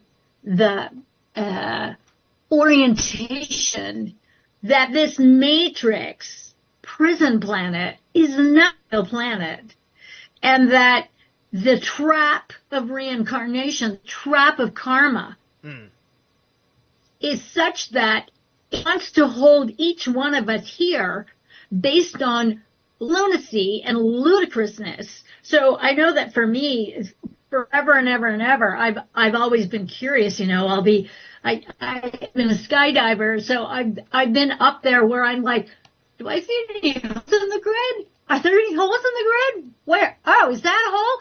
You know, so this is part of, you know, kind of my exploration, is looking at my roots, endeavoring to connect the dots, looking at the sky, trying to find the holes in the matrix, escaping the matrix, escaping. I mean, literally escaping, so that I don't sign up for another fucking incarnation and turn the wheels of karma, you know, because I want out of here. I want out of here. And I want out of here in a good way, you know. But that's just kind of like my thing. So I talk about that a lot. And, you know, a lot of people think I'm fucking crazy. And I'm okay with that. Crazy is good. Well, you know, like I've become more agreeable to the thing of just like I kind of am crazy enough at this point to say no, I'm coming back. I kind of like it here, right? I like it here in the I like it here in the sense that I love the mission. I love the mission, you know, to work with this place, because I don't believe it's supposed to be this hell on earth. And no, it isn't. It isn't. Like I know enough. I know enough about what's going on with me. Oh, by the way, the time's about to run out again. Okay. I would I'd be cool with doing this for a few more minutes on one more Zoom call.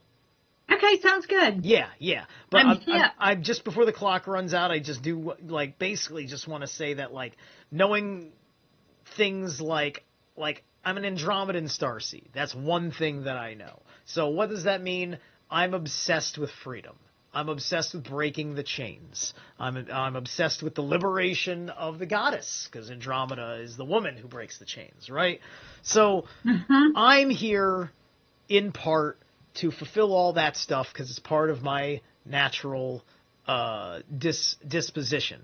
So now that I'm at this point, I feel like this is a worthy thing, and there's going to be hell here, even if I reincarnate, but there's also going to be good times. And, you know, I've been here before, and you know what? Maybe I shouldn't abandon people. Maybe I should, outstanding. You know, because if I'm going to go die in battle, wait a minute, I died in battle. I want to come back and win in battle next time. Right? You know, outstanding. And that's really where it's at for me, because Midgard, right? This is the convergence point of all reality. Yeah. Right? So, to me, like many have said, this is where it's at. And we're going to be at this conversation again in just a couple minutes. I'm going to reset the Zoom call. Okie dokie. Hang tight. See you in a bit. We're going to do about 20. We'll do about 20 more minutes. That'll be around 2 hours. Okay. Sounds good. All right. Here we go. All right, everybody. Give me a moment to crack open one more meeting. It's so silly that I've done this with the wrong account. All right. No, don't upgrade. Just give me the room. What's going on? All right, bear with me, people. Did it start? What's going on? Okay, there we go.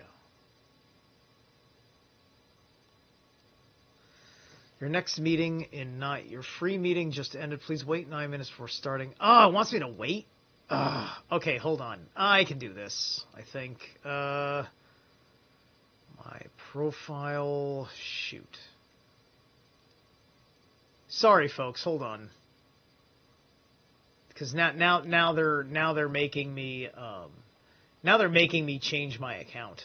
Let's see. I think I want to use this one. Let's see if I use. Okay, hold on a second. Very sorry. Okay. All right, we're in. No, we're in that, but we're not in this. Darn it. Oh my gosh. Alright, guys. My apologies. Because it doesn't want to let me do it on the same Zoom account that I was just using. Shoot, is that the right password? I don't remember the password. Shoot. Ugh.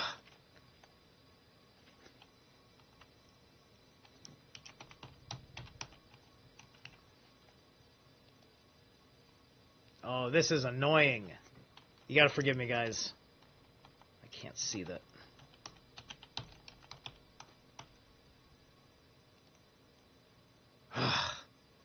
And I don't know. I don't know the password for this. It's forcing me to wait a minute. All right, hang on.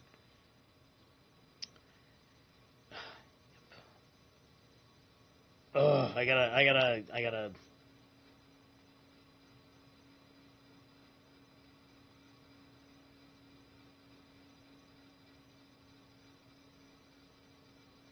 Okay, so I was gonna try and log into my usual login, but it didn't remember. Hold on, doesn't that usually work? No, use another account. Where is? Was it?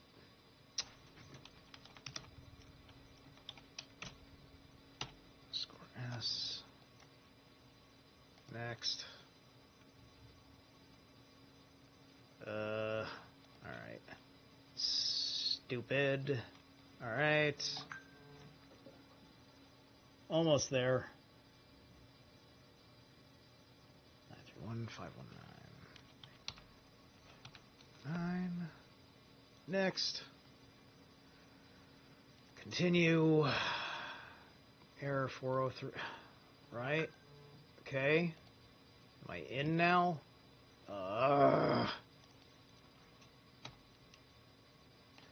Alright, well this is just ruining the whole thing. Alright, screw it. Okay.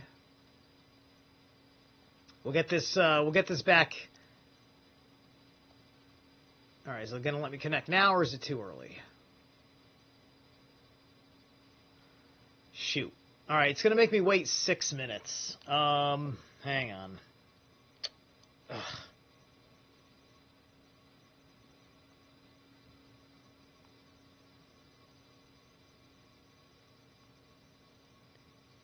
Alright.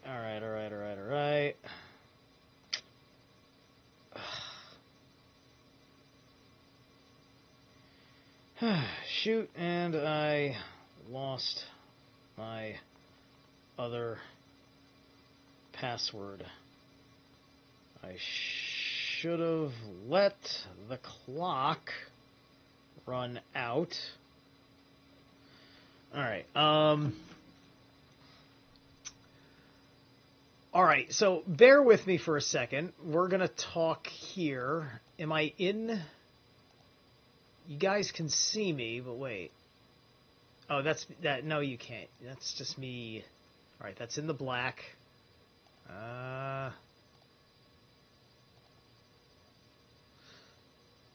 right. So, all right. So, give me four minutes. Sorry. All right. Marja's going to be back in 4 minutes when Zoom will allow me to do the next call because it doesn't matter that I cut off the call. It doesn't see it that way. Let's see. I already. All right. We'll sit it here in. You know what? No, the intermission screen. There we go. That's what the intermission screen's for. And it's got no music in the intermission screen, so I can just chit-chat while waiting a minute or two for this darn thing to do its thing in what is a terribly unprofessional set of circumstances that I find myself in. I want you guys to go. I put in the description Marja's website, Love, Truth, and Beauty, and as well as the Love, Truth, and Beauty YouTube channel. Go check out all of this backlog of tremendous amount of content. A lot of her earlier content is heavily involved in the issues going on in the divide between men and women, and aspects also of psychology, people that have been under mind control abuses, and as well as all these kinds of subjects about what's going on in the zeitgeist of humanity and all those troubles. This has been a big part of her purpose for a tremendously long period of time. She is quite the warrior in this. All right, so let me see here. And let's try again. It's probably still too soon. It's probably going to tell me 3 minutes. 2 minutes. All right, in about 2 minutes I'll have it. 2 minutes. Excellent. Hoy. All right.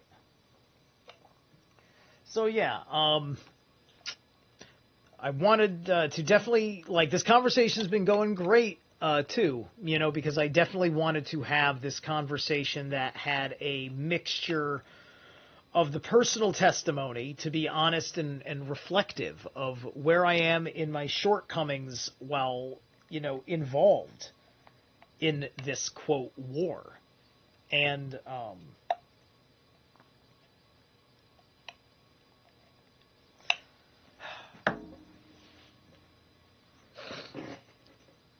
and to show just kind of like what's really at stake, right? Why is it worth fighting at all? Like, this is all the important questions about the whole thing. All right, hang tight. Ugh, 1 minute. 1 minute!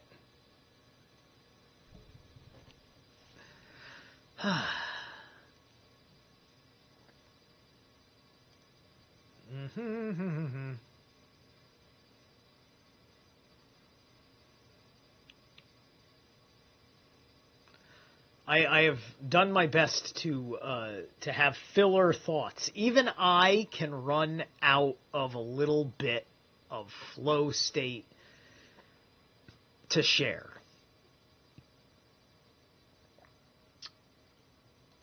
All right, let's try again.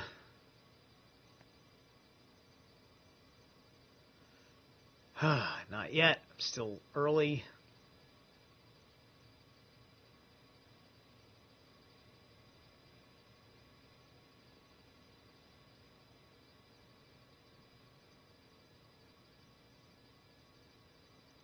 All right, let's try again.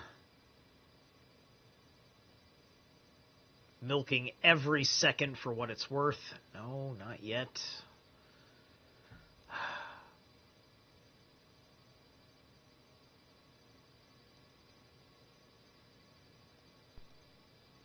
Wait. Okay, here we go. All right, we're cooking. We're cooking. Boom. Okay. So I'm back on camera. Invite link. All right. Paste. Send. Send.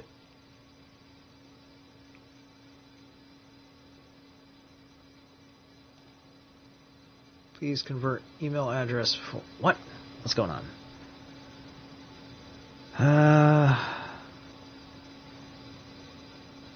Oh, whoops. I screwed that up.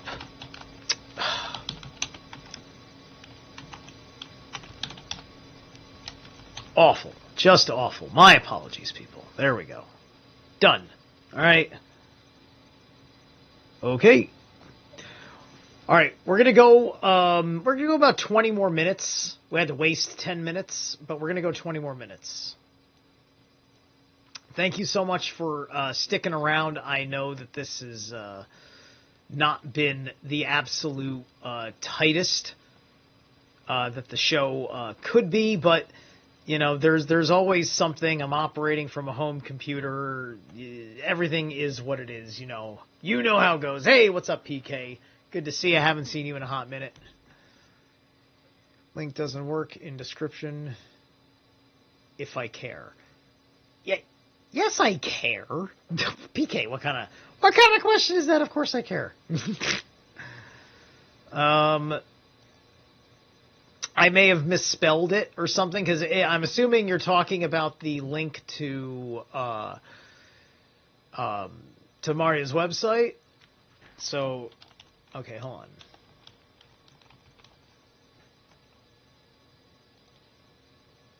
All right.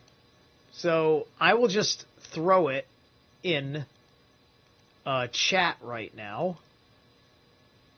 There we go. If it doesn't, okay, if it works for Susie, it may not work for you if perhaps you're using some funky settings. Okay.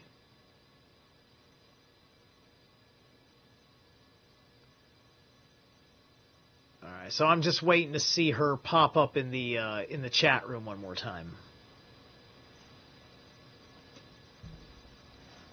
And then we'll be ready to rock, and we'll have a little bit longer of a conversation, and then we'll call it.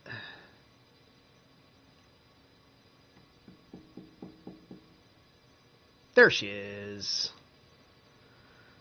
All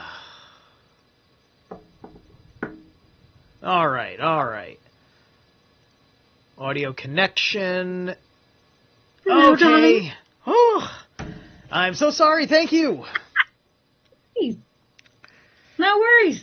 All right. Okay. You know, this is the realm of cookiness, with all of the apps and things like that, and Yeah. You know, I do everything on one computer, and so stuff has to happen in real time with everything I use my computer for. No worries. Yeah, No worries. yeah. So I wanted to go like another about 20 minutes, which originally would have ended us at 10. So now it's going to be like, maybe around 10:15, and we'll we'll wrap. Cool. So I wanted to get back to, what you said before we took a break. I appreciate the fact that, you want to come back and you want to continue. And my hat is off to you. And I want to, make the round full circle to what I opened with is I'm tired. I am ready to hand off the baton to anybody who wants to take over the work that I'm doing. I put up a good fight. 40 years, enough. I'm kind of done. And just going back to what Mark talked about a few weeks ago, where he set out to do some things, set some goals, set some bars, and has met all of that. I can claim the same thing. I've set out to do a whole bunch of stuff over the course of my life. I've completed everything. And I'm good. I'm good to go. If I get struck by lightning, I would have to say my life is complete. I set out to do everything that I wanted to do and have completed those things. And, yeah. Right. That's kind of where I'm at. Because for me, it has been a slugfest.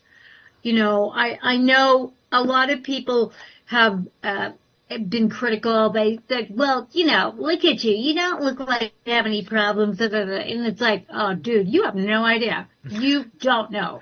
And, I'm not going to sit and whine about it. I'm not going to defend my position. But for me, I've not had an easy life. It's been a fucking slugfest. And I am, I'm not down with continuing the slugfest for the rest of my life. Uh, I'm I feel very blessed that I've been able to work with the enormous numbers of people that I've worked with, and I've taught a lot of folks over the years, and you know, I'm happy that's worked out, and I'm ready to hand it over to the next bunch of people who have the energy. And I have a lot of energy. I just want the rest of that energy really just to enjoy what little time I have left.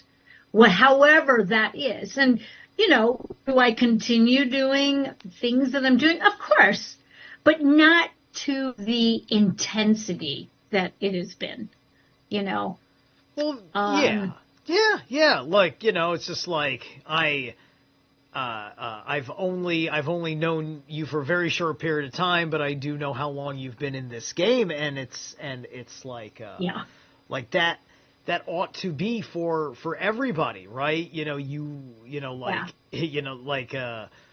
You serve your tour of duty, and then like you eventually get to retire, right? Because you've given it your all and everything else, and you deserve that, right? Because it is a fact that there is plenty of places in the world that are in good shape because the enemy is not there yet, or we've fought them back in the first place, and they are part of victories, right? And so that's just healthy for that to be, and part of the various assets, right? Because at this point you don't really need to be working with anybody unless they really are coming to you and they're putting up all of the effort on their own, right? Because you're Danny Glover, you're too old for this shit, right? I am. I'm too old for this shit. It's not, and you know what? It's not even that. It's like I would like to focus in more on doing creative things, on writing more, really making that my focus. I'd like to go back to painting. I play the piano. I play music every single day. I still got my chops going on, and that's really, really cool. And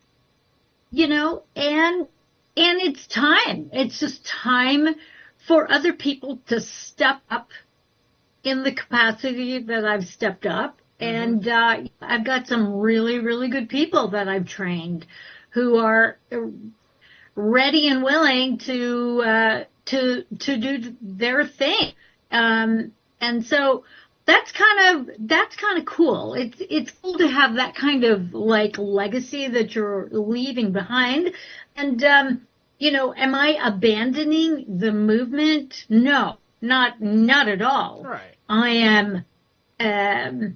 I feel like I'm kind of graduating, for lack of a way to put it. We're all going to go through changes. In fact, part of us doing our thing right in the movement is going to inherently develop changes, and thus you're not always going to be in the same position, right? It's like it's like the Top Gun movie when they do the sequel, and Tom Cruise is an old man and he's still just a captain, right? It's just like, broski, you're super old. Why the fuck are you a captain? Right? And it's like you don't have to be Mr. Exceptional. I'm never gonna quit no matter how old I get, because I can always handle the plane.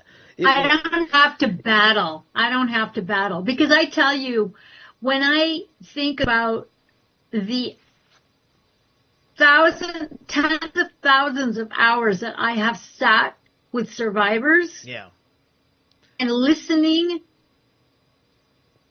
to the egregious horror day in and day out. I mean, there were some days where I can get myself up off the floor. And I have some of those days. I've had some of those days recently. I'm just like, whoa, dude, that is like not sustainable. And so I know for myself, it's borderline self-harm. It's borderline self-murder. And I have to check myself where that is not cool.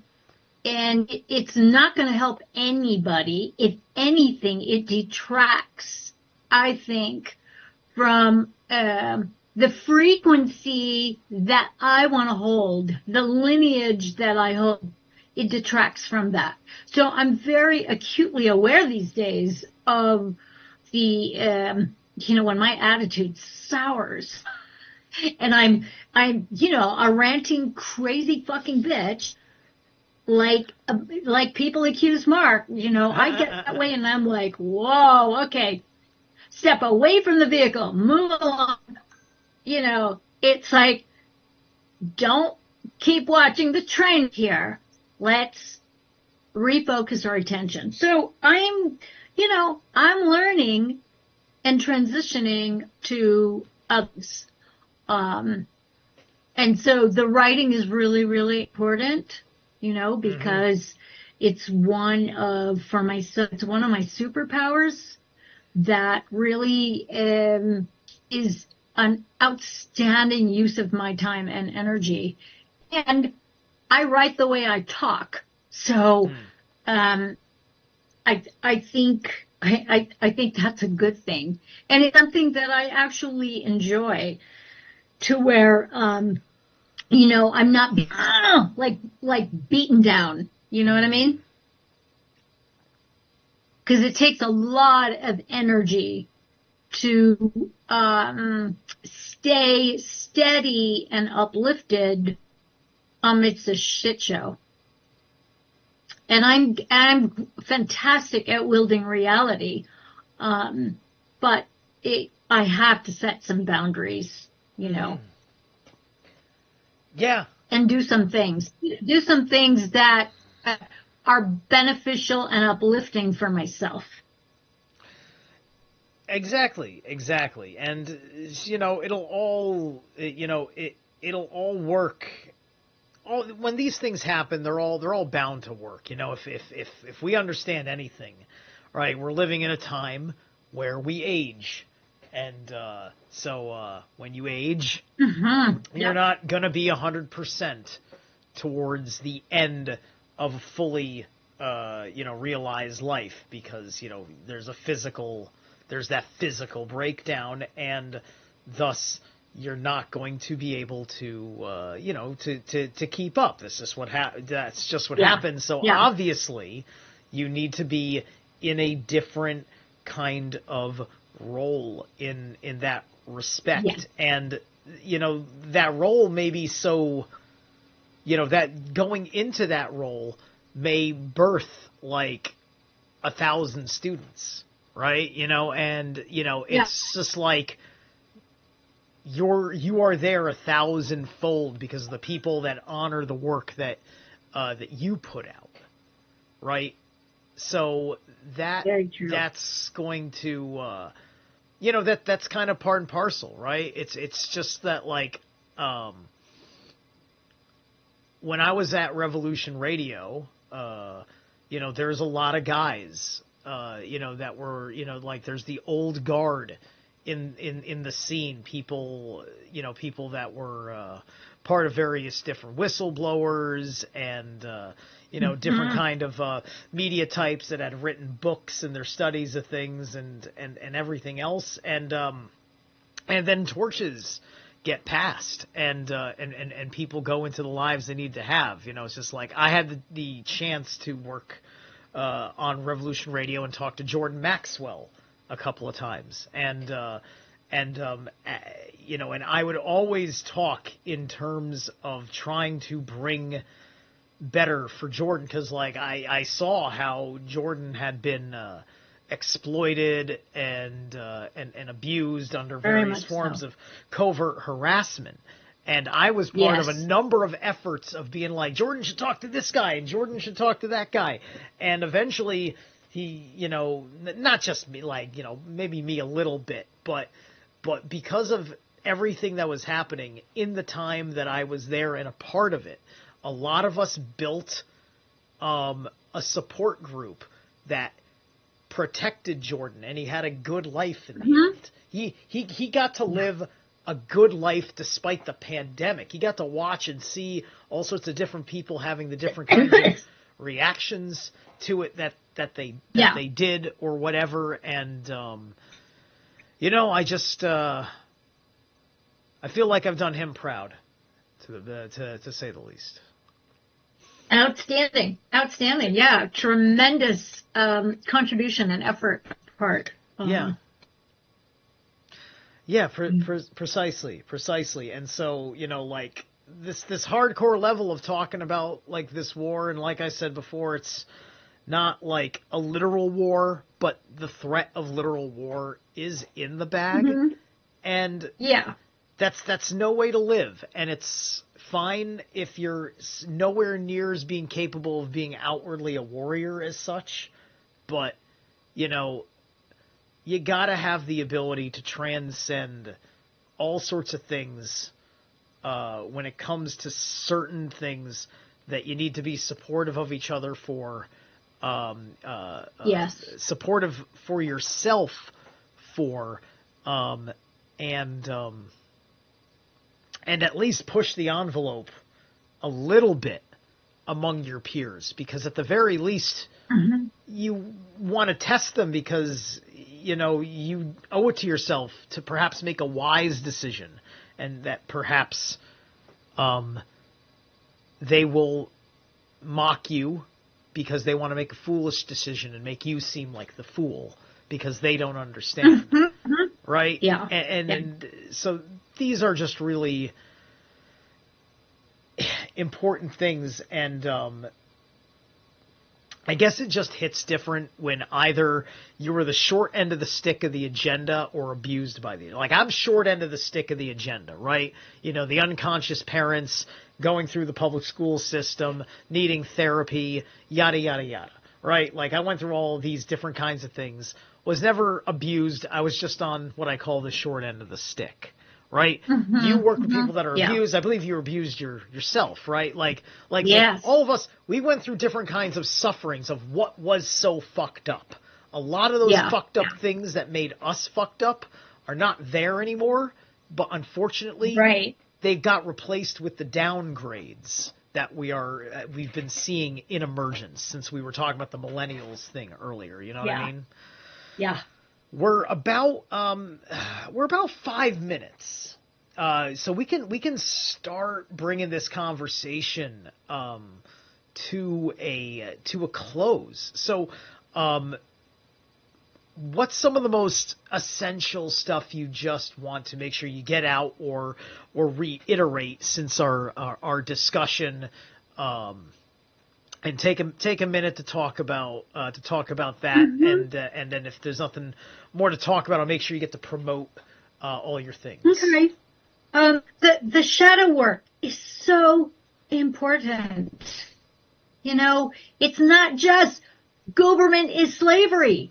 You understand the trickle down effect of what that means, and you have to apply the shadow work to every aspect of all slimy little tendrils and how it affects and defects our creative spark, okay? And it's not about pushing up against it.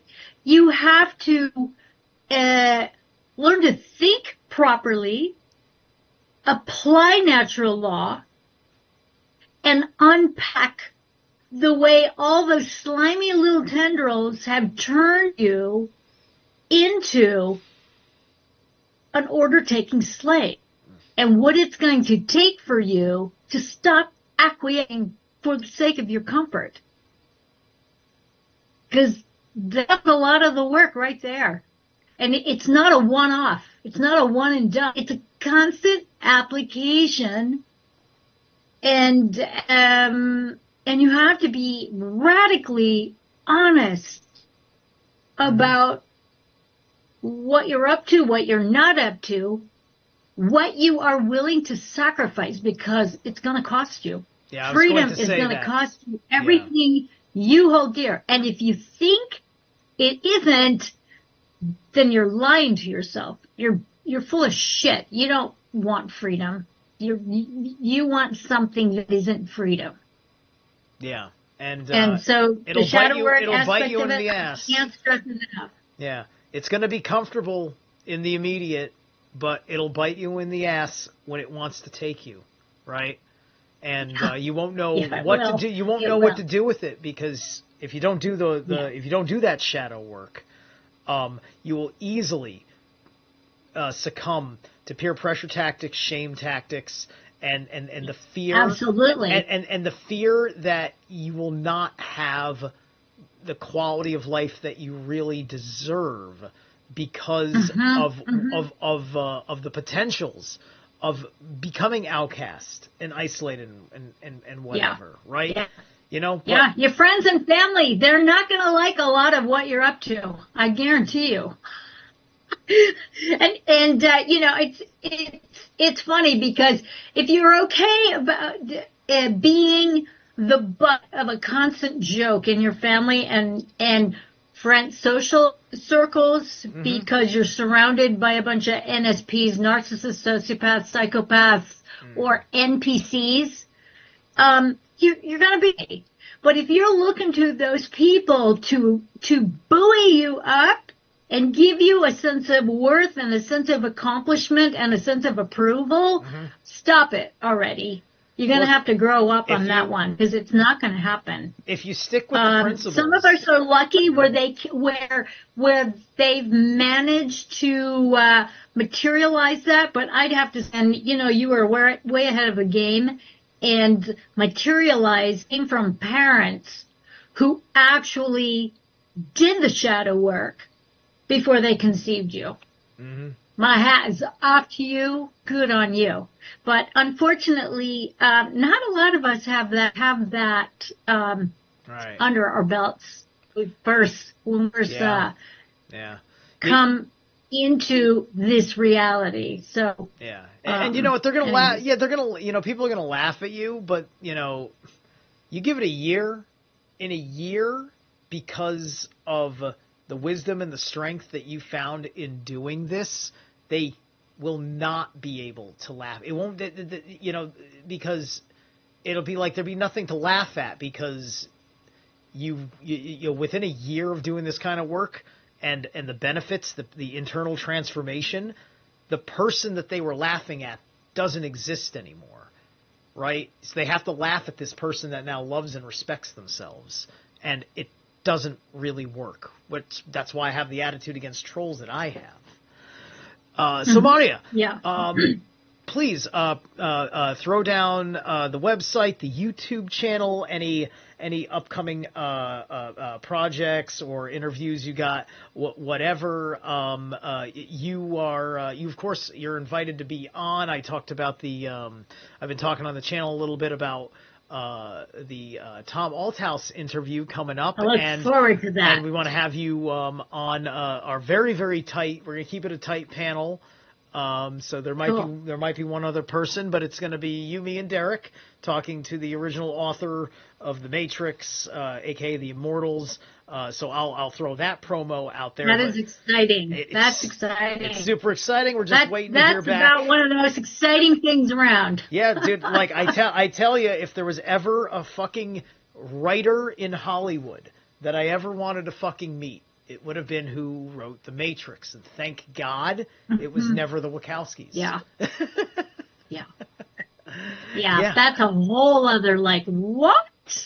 Yeah. That's so good. Anyways, Love, Truth, and Beauty, kids. That's my website. That's also my YouTube channel.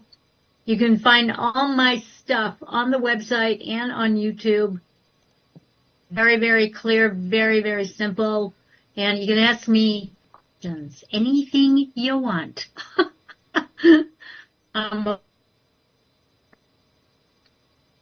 Excellent. Not at all. All right. So, thanks, guys. I'll see you soon. I'll figure out when I'm going to do my next read on Heidegger. Got still a buttload of chapters to go on Being in Time. Wow. As usual, you'll catch me hitting some sort of drive stream or other kind of project, or I upload some nonsense on guitar or whatever.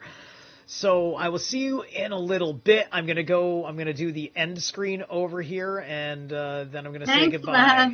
All righty. See ya. Thanks for having me.